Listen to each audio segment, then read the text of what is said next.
Salut à tous et bienvenue sur Itachi Gaming. Donc je rattaque un petit tuto sur un personnage.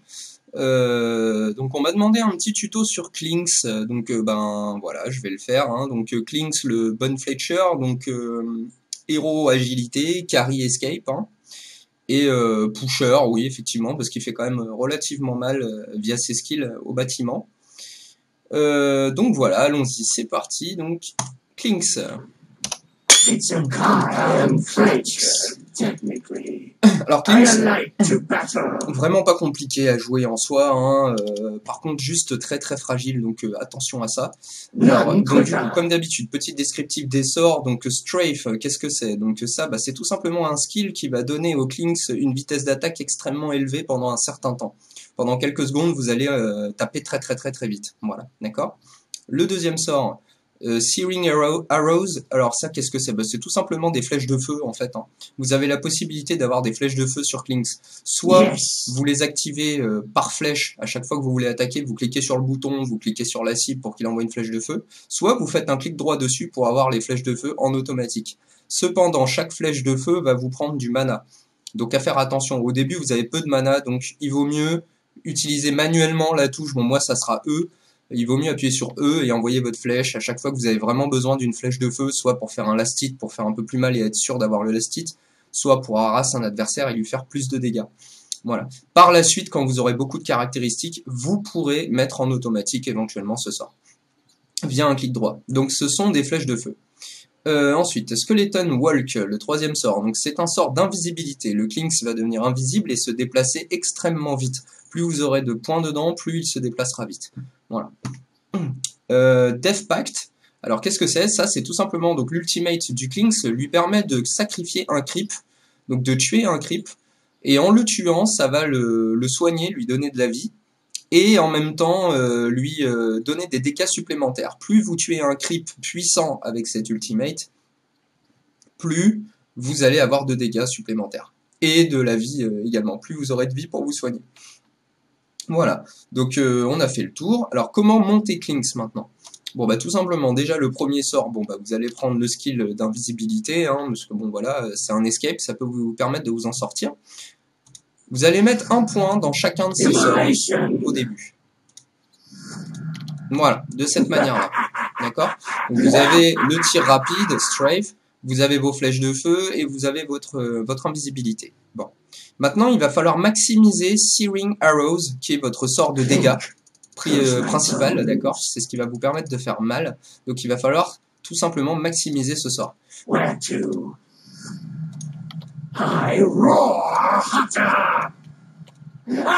D'accord? Quand vous avez votre ultimate, prenez-le, bien sûr. Maximisez toujours vos flèches enflammées, d'accord? Alors maintenant, voilà, là on va arriver à une petite variante. Soit vous mettez un deuxième point dans Strafe, parce que bon, rendu à ce niveau-là, les ennemis commenceront à avoir un petit peu plus de vie, et de la vitesse d'attaque pendant 4 secondes, ça peut être un peu limite pour tuer la cible, d'autant plus qu'elle va essayer de s'enfuir, etc. Donc il va falloir la poursuivre, enfin bon, vous allez avoir un peu de mal à lui mettre toutes les flèches avec le bonus de vitesse d'attaque. Donc soit vous mettez un point supplémentaire pour que cette vitesse d'attaque dure un peu plus longtemps, donc de 4 elle va passer à 6 secondes, ça peut être utile.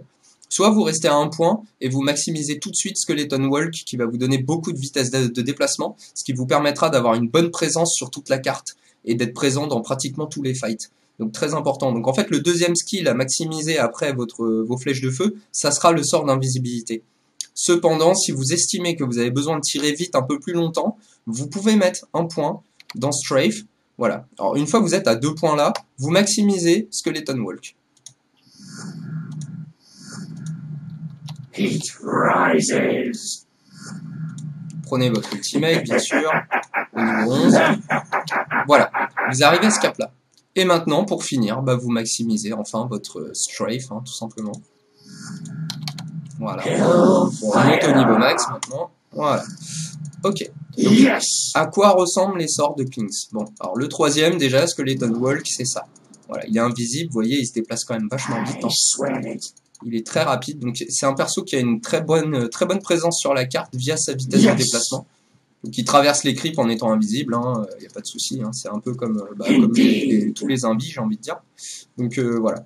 Donc très rapide, c'est pas mal. Ensuite, le sort de vitesse d'attaque. Donc vous voyez, si vous tapez normalement, vous tapez comme ça. Si vous activez le premier sort, regardez, vous voyez, voilà, il tape beaucoup plus vite. Vous voyez, hein, il enchaîne, hein, il envoie pas mal de flèches d'affilée. Donc c'est relativement cool quand vous avez besoin de chain pas mal de flèches sur une cible. Et enfin, non, je dis n'importe quoi parce qu'il me reste encore 2 sorts à vous décrire, enfin à vous montrer. L'ultimate. Alors, essayez de sacrifier au maximum un creep qui a toute sa vie, parce que ça va agir sur le bonus de dégâts et sur les soins que vous allez avoir. D'accord? Donc je vais tanker un peu pour prendre des dégâts. Vous allez voir. Plus le creep que vous allez sacrifier a de la vie, plus il va vous donner de dégâts et des soins. D'accord? Si vous sacrifiez un creep qui est presque mort, ça sert presque à rien. Il vous soignera pas et il vous donnera presque pas de dégâts. Donc c'est pas utile. D'accord? Donc Ultimate, lui, il a toute sa vie. Voilà. Donc là, je suis passé à 163 de damage. D'ailleurs, j'ai pas eu le temps de trop voir. De trop voir la différence. On va attendre le debuff. J'ai été un peu vite. On aurait dû regarder combien j'avais à la base. Pour bien voir la différence.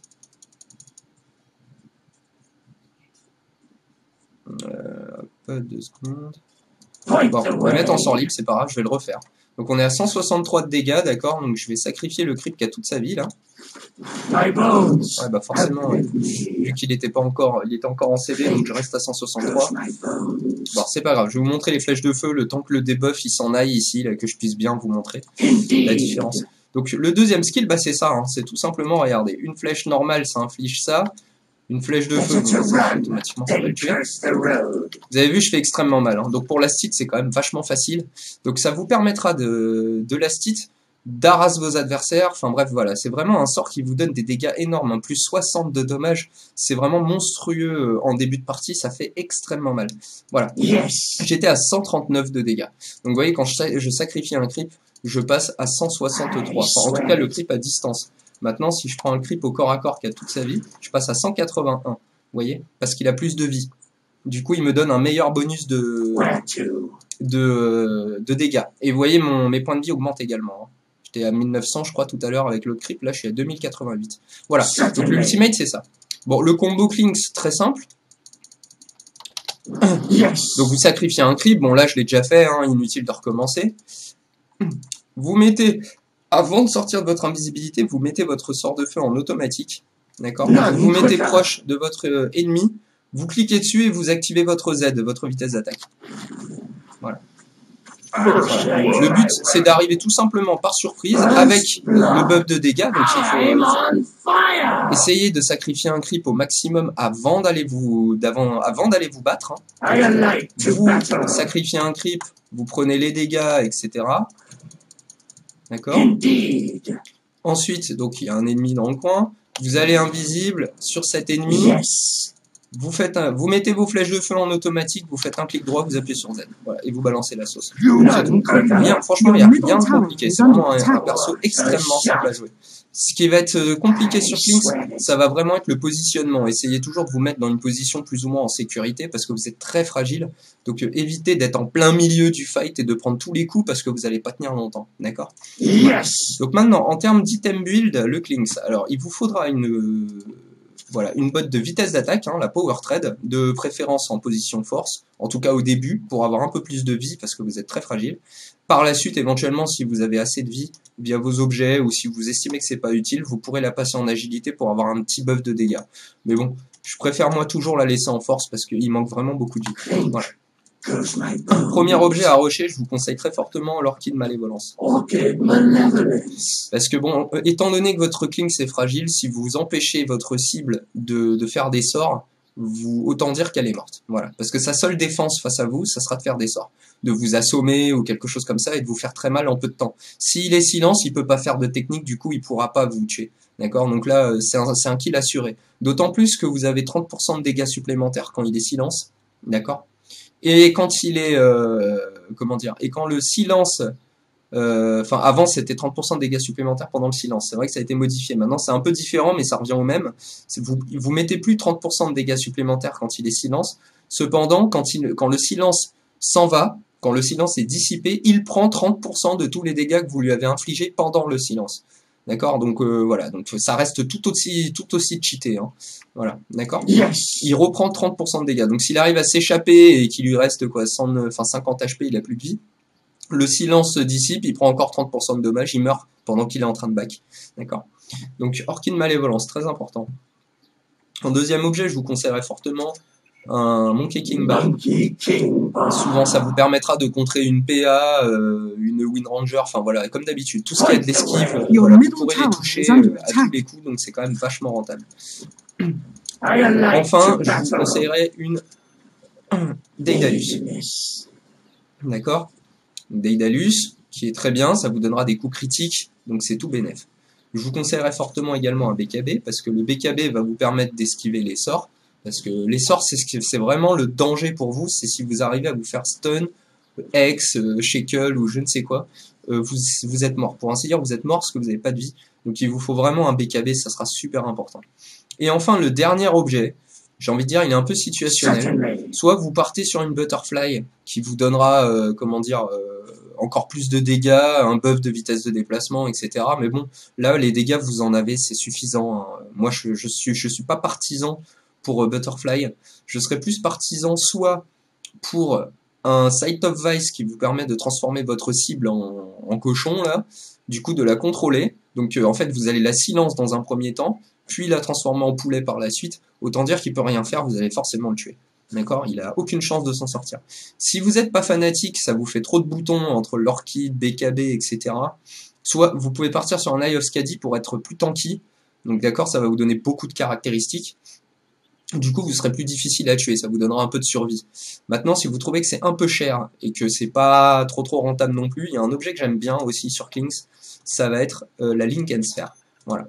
On va dire que c'est un petit bonus en plus du BKB. Vous avez la possibilité de bloquer un sort toutes les 13 secondes. Donc l'Ultimate de Necrophos, le Finger of Death de Lion, la Laguna Blade de Lina, les gros nukes, les sorts qui font extrêmement mal, qui mettent 1000 de dégâts en un sort, vous allez les bloquer grâce à Linken Sphere. Donc ça peut être vraiment cool. Voilà. Enfin, bah vraiment si normalement en plus vous avez MKB, donc c'est pas très utile, mais vous pourrez même améliorer votre Orchid en Bloodthorn, d'accord? Mais ce sera plus dans le cas où vous n'avez pas Monkey King Bar, parce que là vous avez déjà le True Strike, etc. Vous avez déjà des Daedalus pour faire des critiques. Bloodthorn ça devient accessoire, j'ai envie de dire. D'accord? Voilà, donc avec ce stuff là vous êtes bien. La Linken est vraiment pas mal, vous avez déjà les dégâts nécessaires, hein, donc inutile de partir sur un truc encore vraiment pété en termes de dégâts. Parce que voilà, là il vous faudra plus de survie à ce stade du jeu, parce que vous arrivez en late game, ils auront acheté des objets, etc. pour vous contrôler, vous contrer. Donc si vous avez de quoi empêcher les contrôles, vous gagnez, j'ai envie de dire, automatiquement. Donc on sacrifie un creep, toujours en premier. D'accord, voilà. Vous partez un vie, votre sort de feu est en automatique, ok. Vous arrivez sur la cible, vous lui mettez silence, Z, et vous tirez. BKB éventuellement si vous voulez pas prendre le sort. Vous avez vu les dégâts? C'est ignoble. Il prend vraiment ultra cher. Donc c'est voilà. Klings, ça fait extrêmement mal. Et même sur les tours d'ailleurs, n'hésitez pas à pusher les tours avec votre Klings, parce que le push, pour gagner une partie, c'est quand même le but, c'est de détruire la base ennemie. Donc le push est même plus important que les kills, hein. Donc n'hésitez pas à pusher comme un gros porc. Donc voilà, vous y allez, vous balancez votre silence, Z, et vous tirez. Voilà, tout simplement. Et si vous avez la chance de faire 3-4 critiques dans l'ensemble de flèches que vous tirez, bon il va mourir en 2 secondes. Hein. Voilà. Même sur 3 critiques, je pense qu'il est mort. Voilà. D'accord. Au pire, il va fuir et avec les 30% de dégâts en plus qu'il reprend sur l'Orchid Malévolence, c'est fini pour lui, quoi. Bon j'ai fini hein, le petit guide sur Klings, hein. Il n'y a vraiment pas grand chose à dire. Il est vraiment simple à jouer. Hein. Donc c'est un personnage qui se jouera plutôt middle ou sinon solo lane. Hard lane, enfin off lane, d'accord, il se jouera solo off lane ou mid, voilà, donc en général tout seul, hein. C'est pas un perso qui se jouera en dual lane, c'est faisable, mais j'ai envie de dire c'est pas la position qui lui profite le plus, voilà, donc j'espère que ça vous aidera, et puis je vous dis à la prochaine sur Itachi Gaming, ciao ciao.